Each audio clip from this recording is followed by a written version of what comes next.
Hər vaxtınız xeyir, əziz izləyicilər. Maritime Talks-da hər birinizi salamlayıram.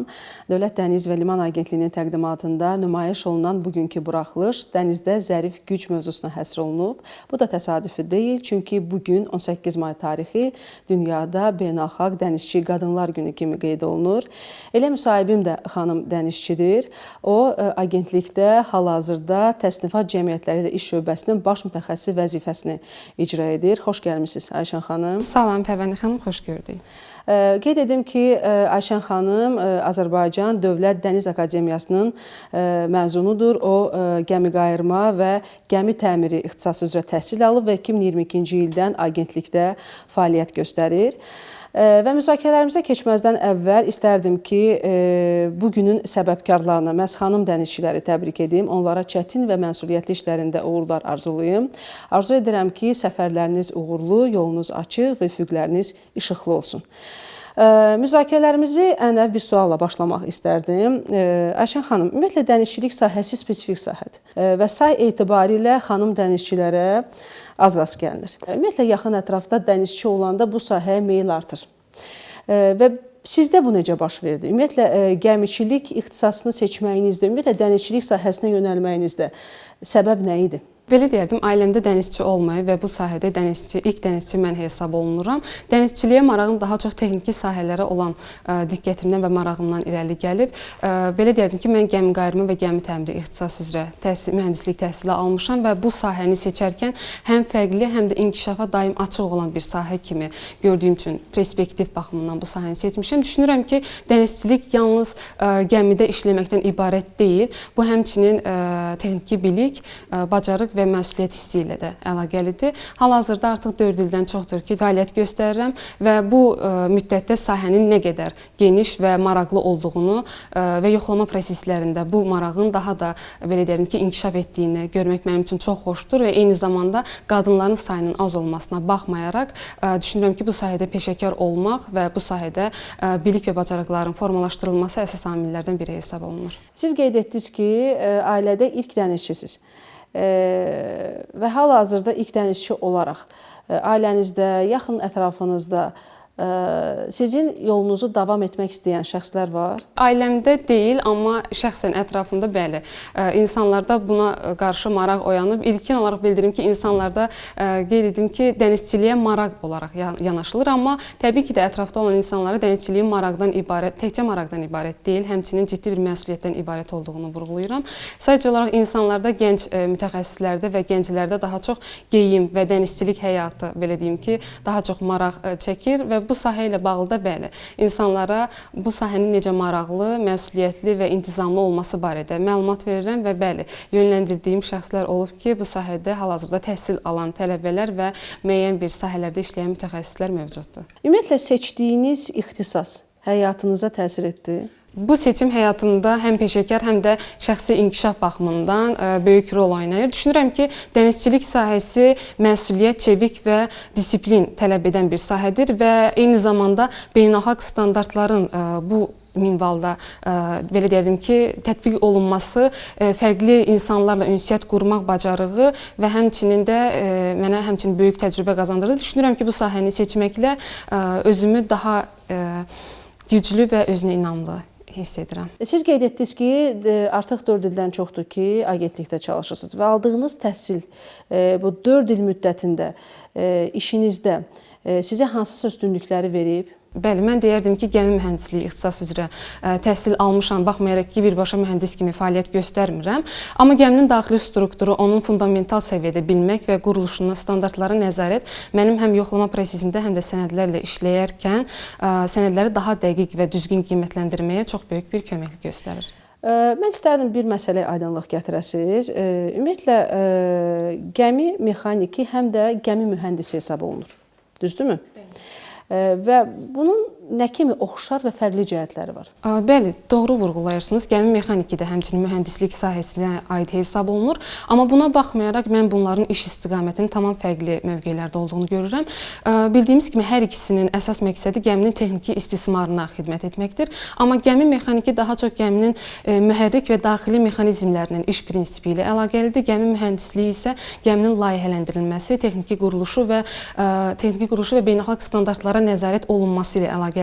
Ümumi fərq olaraq bildirəsi olsam isə gəmi mexaniki daha çox gəminin istismar və əmniyyətliliyinə, gəmi mühəndisliyi isə layihə və işin icrası istiqamətində yönəlmiş bir belə deyək ki, mühəndislik sahəsidir. Gəmi mühəndisi təhsili almış bir mütəxəssis kimi ölkəmizdə yerli gəmiqayırma potensialını və inkişaf tendensiyasını necə görürsüz və necə qiymətləndirirsiniz? Azərbaycan, mən belə düşünürəm ki, regionunda ən müasir gəmiqayırma zavodlarından birinə sahibdir və xüsusilə Xəzər dənizində layihələr üçün yeni istehsalın artması iqtisadi və strateji baxımından da üstünlük təşkil edir və məlumat üçün hətta sizə bildirim ki, son dövrlər ərzində artıq Bakı gəmiqayırma zavodunda 2 yeni inşa olunmuş gəminin istismar prosesi tamamlama mərhələsindədir və bu gəmilərin qeydiyyat prosesi də tərəfimizdən təmin edilir. Eyni zamanda Azərbaycan gəmiqayırma sahəsində son illərdə daha sürətli inkişaf etdiyini düşünürəm. Xüsusilə də yerli gəmiqayırma potensialı Xəzər dənizinin artan fəaliyyəti istər iqtisadi, istər logistik, istərsə də nəqliyyat sahəsində daha güclü mövqedə çıxış etdiyini göstərir. İnnovativ yeniliklərə gəldikdə isə artıq daha təhlükəsiz, iqtisadi ekoloji baxımından və gəminin müasir standartlara cavab verməsi insanların maraq obyektindədir və Azərbaycan regionda gəmiqayırma və dənizçilik sahəsində daha güclü mövqeyə sahib olmasında belə deyərdim ki, ciddi töhfə verəcək bu barədə. Siz agentlikdə həm inzibati işləri icra edirsiniz, həm də işinizin davamı olaraq auditor kimi şirkət və gəmi yoxlamalarında iştirak edirsiniz. Və bu balanslı iş rejimində özünüzü necə motivasiya edirsiniz? Bu sahədə işləmək, mən deyərdim ki, özü artıq insana müəyyən bir motivasiya verir. Çünki iş həm dinamikdir, həm də ofis işi hər ikisini balanslı şəkildə saxlamaq, belə deyərdim ki, çox gözəl işin idarəsində mənə köməklik göstərir. Eyni zamanda həm gəmi, həm şirkət yoxlamaları və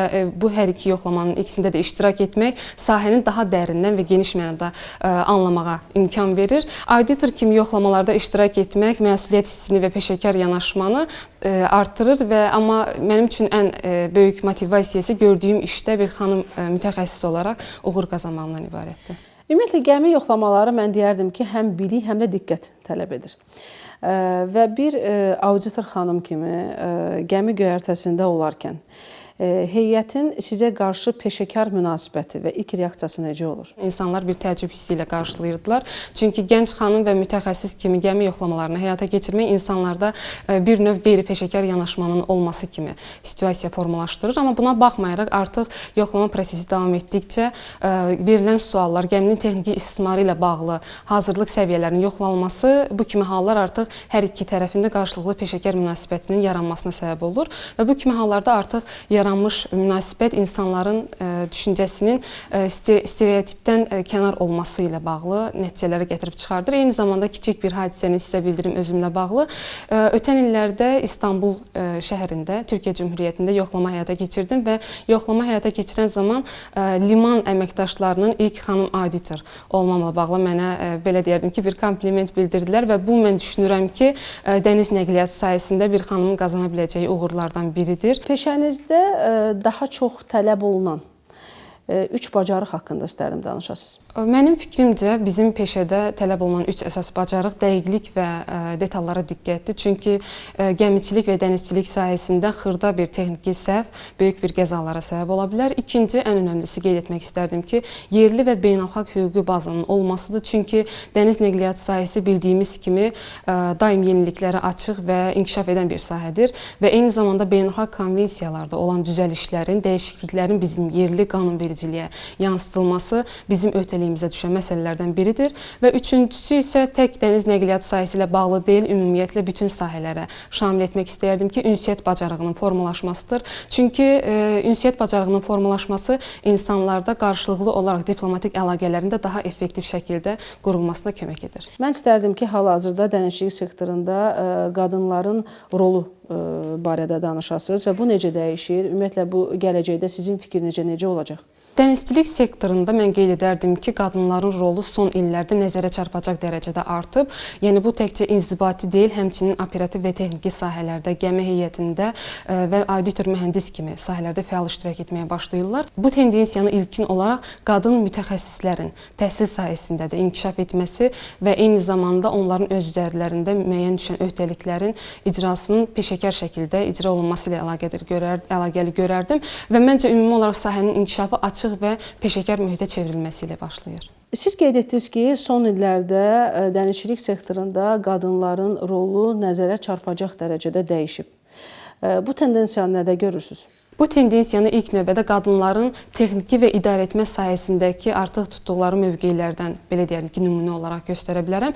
Əvvəllər daha çox məhdud sahələrdə fəaliyyət göstərmiş olmalarına baxmayaraq, artıq gəmiçilik sahəsində, dəniz nəqliyyat sahəsində və eyni zamanda gəmi heyətində artıq bizim bir neçə xanımlarımız fəaliyyət göstərirlər və bu tendensiya artıq özünü xanımların təkcə inzibati deyil, eyni zamanda qurum xarici də fəaliyyətlərinin bir daha təsdiq edir. Eyni zamanda bildirim ki, bu sahəyə olan marağın artması təhsilli qadın mütəxəssislərin sayının çoxalması ilə əlaqəlidir və hətta bu günümüzün qeyd olunması ilə əlaqəli Beynəlxalq Dəniz Təşkilatı tərəfindən xanım mütəxəssislərimiz üçün xüsusi bir scholarshiplər yaradılır ki, onların təhsil alması və bu sahədə bilik və bacarıqlarının daha mükəmməl bir səviyyəyə çatdırılması ilə bağlıdır. Məncə bu ümumi olaraq sahənin inkişaf və daha açıq və peşəkar olduğunu göstərir və bu tendensiya ümid edirəm ki, bundan sonra növbəti illərdə də daha da güclənəcəkdir. Dənizçi olmaq, ümumiyyətlə bu sahədə çalışmaq istəyən gənclərə nə məsləhət verərdiniz? Dənizçilik sahəsini seçmək istəyən gənclərə əsas məsləhətim odur ki, bu sahəyə sadəcə maraqla deyil, həmçinin böyük bir məsuliyyət hissi ilə yanaşsınlar. Çünki dənizçilik sadəcə peşə deyil, həmçinin inkişafda olan və böyük dəyişikliklərə açıq bir sahə hesab olunur. Texniki biliklərini gücləndirsinlər, beynəlxalq standartları daim nəzarətdə saxlasınlar və komanda ilə işləmə ruhu. Bu bizim deyərdim ki, sahəmizdə əsas məğz hesab olunur. Çünki sizin biliyinizin formalaşdırılması və bildiyiniz biliyin paylaşılması və digər biliklərin toplanılması ilə bağlı sizin inkişafınız daha da artacaqdır. Gələcək hədəflərinizdə sahə üzrə akademik araşdırmalar aparmaq fikriniz var? Bəli, gələcək hədəflərim arasında sahə üzrə biliklərimi daha dərinləşdirmək, xüsusilə də gəmi qeydiyyatı, təsnifat tələbləri və bu tendensiyada artırmaq istəyim var. Eyni zamanda bildirim ki, hesab edirəm ki, bu sahə daim yeniliyə və inkişafa açıq olan bir sahədir və bu sahədə praktikanı elmi yanaşma ilə birləşdirmək məncə çox gözəl olardır. Eyni zamanda əldə etdiyim təcrübəni sistemli şəkildə paylaşmaq və sahənin inkişafına töhfə vermək mənim üçün çox gözəl olardı. Mən dərin təşəkkürümü bildirirəm maraqlı müzakirələriniz üçün. Bir daha qeyd edim ki, həmsöhbətim agentliyin təsnifat cəmiyyətlərlə iş şöbəsinin baş mütəxəssisi Ayşən Şükürova idi. Mən isə sizinlə sağollaşıram. Növbəti buraxılışda görüşmək ümidi ilə salamat qalın.